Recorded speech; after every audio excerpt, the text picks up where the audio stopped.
The poor black woman arrived at the mansion. She carried only a small, worn-out bag and a hopeful heart. She had lost her husband to illness and came searching for work to feed her little boy back home.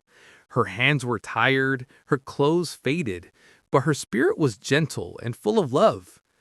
The family watched her from the doorway. The grandmother's eyes narrowed. "She's too dark," she muttered. "Darkness brings bad luck." They hired her anyway, not out of kindness, but desperation. From her first day, she felt the weight of their eyes. The cook would stop talking when she entered. The wife avoided her as though her skin carried disease. But the baby, sweet little Lily, reached out to her, giggling whenever she sang. The poor black woman thought love could melt their hatred. She rocked the baby to sleep each night, whispering soft lullabies about hope and heaven. Then, one evening, the baby felt ill. The grandmother's voice trembled with anger. "It's her!" she screamed. "She cursed the child."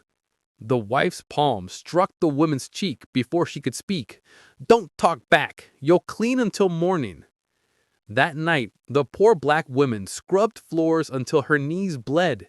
They gave her no dinner, no bed, just a corner on the cold kitchen floor. Still, when dawn came, she stood and smiled through her pain. She sang to the baby again, because love was all she had left. Days later, the wife's pearl necklace went missing. They didn't hesitate. They tore through her things, spilling her few clothes across the floor. Inside her apron, they found the necklace. She gasped, shaking her head. "I swear, I didn't." But no one listened. The wife's voice was cold. "I told you, bad luck always finds its way in." They pushed her out that night, under the pouring rain.